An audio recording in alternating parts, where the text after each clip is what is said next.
বিভিন্ন জায়গায় মাজার এবং দরবার শরীফ ভাঙার প্রতিবাদ জানিয়ে কিন্তু এই মুহূর্তে জাতীয় প্রেস ক্লাবের সামনে বিক্ষোভ করছে তরিকত ফেডারেশনের ব্যানারে। কিন্তু বিভিন্ন মাজার এবং যারা রয়েছেন মাজার এবং দরবার শরীফ যারা রয়েছেন তাদের প্রতিনিধি যারা রয়েছেন তারা কিন্তু এখানে এসে উপস্থিত হয়েছেন এবং সেখানে তারা মূলত বিক্ষোভ করছেন জাতীয় প্রেস ক্লাবের সামনে। এবং লক্ষ্য করতে সকাল 10টা সাড়ে 10টার পর থেকেই 11টা থেকে কিন্তু প্রেস ক্লাবের সামনে তারা অবস্থান করছে এবং তারা তাদের যে বিক্ষোভ সেই বিক্ষোভকে তারা কিন্তু আসলে তারা জানিয়েছে। সংস্কৃতি ভাষা এই বাংলা হচ্ছে শ্রদ্ধা নিবেদন। আমার বাবা যেখানে মারা গেছে সেই সমাধিস্থলে সেই কবরস্থানে আমি খালি পায়ে জুতা পায়ে দিয়ে সেখানে হাঁটতে পারি না। কবরস্থানে গেলে আমাকে উচ্চস্বরে হাসি মুখে কথা বলতে পারি না, কবরকে সম্মান করতে হয়। এবং আমি সেখানে অট্ট হাসি এবং চিৎকার করে কথা বলতে পারি না, কারণ সেই কবরবাসীকে ইজ্জত করতে হয়। কবর হচ্ছে শ্রদ্ধার জায়গা। আমার বাবার খবরকে, আমার মার খবরকে, আমার ভাইয়ের খবরকে, আমার বন্ধুর খবরকে আমি শ্রদ্ধা নিবেদন করবো। এটাই প্রটোকল, এটাই প্রস্তুত, সে বিদায় সেই কবরের থেকে মর্যাদা সম্পূর্ণ হচ্ছে অলিয়া উলিয়া রাজা মাজার শরীফ। আপনারা দেখছেন মাজার এবং দরবার ভাঙার প্রতিবাদে কিন্তু তারা বিক্ষোভ করছে এবং সেই চিত্র কিন্তু জাতীয় প্রেস ক্লাবের সামনে সকাল থেকে কিন্তু তারা আসলে অবস্থান করছে, সেই বিক্ষোভ তারা করছে। আর সেই কবরবাসীকে বলা হয় আলমের বাদশা। আলম শব্দ এত সৃষ্টিবর্জক পানি দেন, বড় মানুষকে ধ্যান করতে পারে না, সেই কবরবাসী মানুষটা জীবিত, তাহলে আমি সালাম দেই কেন? আর সেই আল্লাহ করতে করতে যদি আল্লাহর সাথে জাতের সাথে এক হয়ে গেছে, যে একত্রিত হয়ে গেছে, তাকে আমরা আল্লাহ থেকে পৃথক করতে পারি না। তো আল্লাহর সাথে লয় হয়ে গেছে। তাদের বাজার, তাদের রওজা আমাদের কাছে অত্যন্ত শ্রদ্ধার জায়গা, সম্মানের জায়গা, পূজার জায়গা।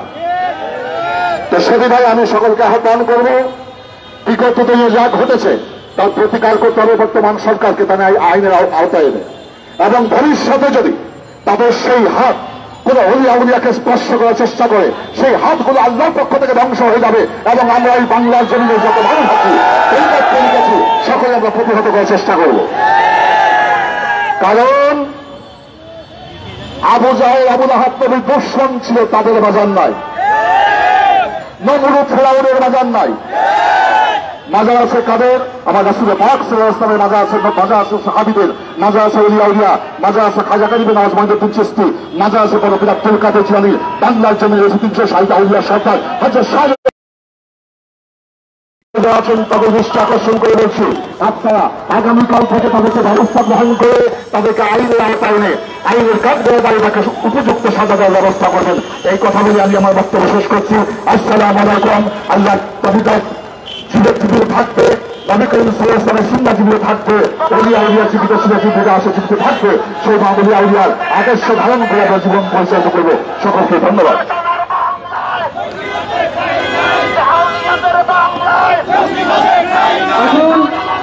আমি সরকারি পন্ডিতকে অনুরোধ করবো, আপনারা অনেক সরকার থেকে এসেছেন, কিন্তু আমাদের সীমাবদ্ধতা আছে।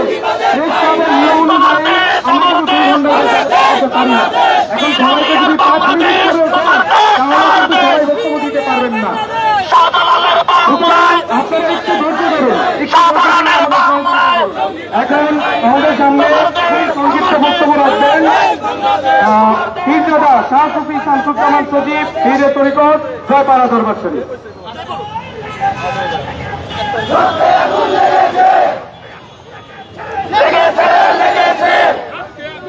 জয়গুরু, জয়গুরু, জয়গুরু। এখানে তরিকতপন্থী বিভিন্ন দরবার শরীফের আশিকান, জাকেরান, বাউল এবং বিভিন্ন মাজার শরীফের পীর সাহেবগণ উপস্থিত আছেন। তিনাদের আমার অন্তরস্থল থেকে ছাত্র সমাজ, সাংবাদিক সহ সবাইকে জানাচ্ছি সংগ্রামী শুভেচ্ছা এবং সালাম। আসসালামু আলাইকুম ওয়া রাহমাতুল্লাহি ওয়া বারাকাতুহু। ওয়াজ করার সময় নাই, বক্তব্য দেওয়ার সময় নাই, তবে কিছু রোড ম্যাপ যদি না দেওয়া হয় তাহলে আমাদের নিশানা, ঠিকানা, আমাদের ভবিষ্যৎ পরিকল্পনা, তাহলে আমরা সামনের দিকে সুন্দরভাবে এগিয়ে যেতে পারবো না। তাই শুরু থেকে সেই প্রথম শাহ আলী বাবার দরবার থেকে শুরু করে আজ পর্যন্ত 6টি প্রোগ্রামে সশরীরে সবাইকে নিয়ে উপস্থিত হয়েছি। আর আমাদের সাথে কিছু কিছু মানুষ ছিল। আজকে আপনারা, আপনাদের সাথে আমরা এবং আমাদের সাথে আপনারা একাকার হয়ে যে জনসমুদ্র তৈরি হয়েছে, এর জন্য শুকরিয়া জ্ঞাপন করছি মুমিনের দরবারে। ভাই সকল, আপনারা জানেন যেভাবে মাজার ভাঙচুর করা হচ্ছে, যেভাবে ওলি আল্লাহদের দরবারে অগ্নিসংযোগ করা হচ্ছে, উস্কানি দিচ্ছে ধর্মান্ধ উগ্রপন্থী জঙ্গি, যাদের কোনো দলের রাজনৈতিক পরিচয় নাই, যাদের কোনো দলগত পরিচয় নাই, তাদের একটা পরিচয়, তারা উগ্রপন্থী, তারা জঙ্গি। এবং আপনারা আরো জানেন, বক্তব্য ছোট করতে চাইলেও কিছু কথা না বললে নয়। আজ আমরা বাঙালি, আমরা মনে প্রাণে বাংলা ভাষাকে ভালোবাসি। বাংলার জন্য এদেশে মানুষ রক্ত দিয়েছিল 1952 সালে। আমি ভাই মূর্খ মানুষ, আমার জ্ঞান নাই, আমি আরবি জানি না, ফার্সি জানি না, আমি ইংলিশ জানি না, আমি উর্দু জানি না। আমি উর্দু কাওয়ালি ফার্সি কাওয়ালি শুনলে আমার ভিতরে আল্লাহ প্রেম আসবে না, আসে না। আল্লাহ আমাকে বাংলা ভাষায় কথা বলার জন্য এই বাংলাদেশে বাঙালি করে পাঠিয়েছে। প্রতিদিন মাজারে বাংলা গান কেন নিষিদ্ধ হবে? কেন আমার মা বোনেরা গান গাইতে পারবে না?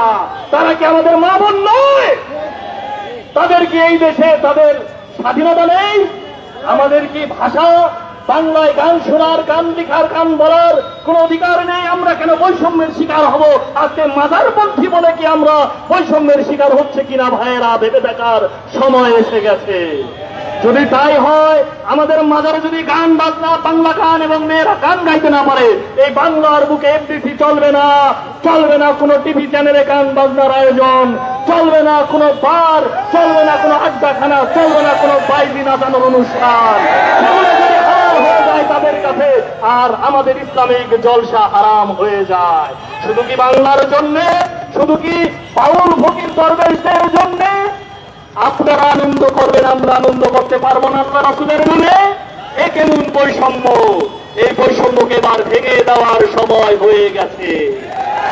আপনারা যারা বাউলটা পীর সাহেবরা এখনো গদিতে আছেন, মনে রাখবেন আপনাদেরকে বেছে বেছে বয়কট করবে আজকের এই আন্দোলনকারী ছাত্র সমাজ এবং দরবারের বাউল পীর ফকিররা। কারণ আমাদের আর ঘরে বসার সময় নেই। আমরা 15 দিনের মধ্যে বাংলাদেশের পরিবেশ স্থিতিশীল চাচ্ছি এবং আমাদের অধিকার, আমাদের যে চাওয়া পাওয়া, যদি স্বরাষ্ট্র মন্ত্রণালয়, আইন মন্ত্রণালয় এবং উপদেষ্টা পরিষদের যারা আছেন, প্রধান উপদেষ্টা সহ, তারা আমাদের একটা বিহিত না করেন, আমরা আইন হাতে তুলে নিতে চাই না। আমরা প্রেমিক, আমরা সেবক, আমরা অত্যন্ত ভদ্র, বিনয়ী, সভ্য, নম্র। আমাদের সাথে আপনারা 1 মাস মিশে দেখেন, 1 মাস মিশে দেখেন, আমাদের মুরিদ হয়ে যাবেন আপনারা।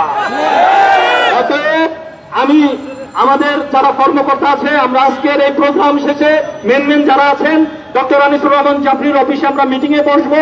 এই মিটিং এর পরে তরিকতপন্থী ছাত্র সমাজ এবং আমরা বিভিন্ন ওলি আল্লাহর দরবার থেকে যারা বিভিন্ন সংগঠন করেছি, বাংলাদেশে 1000 সংগঠন আছে, আরো 1000 হোক, সমস্ত সংগঠন মিলে একটা স্লোগান হবে এবং একটা প্ল্যাটফর্ম হবে, মাজার দরগা ভাঙচুর প্রতিরোধ কমিটি।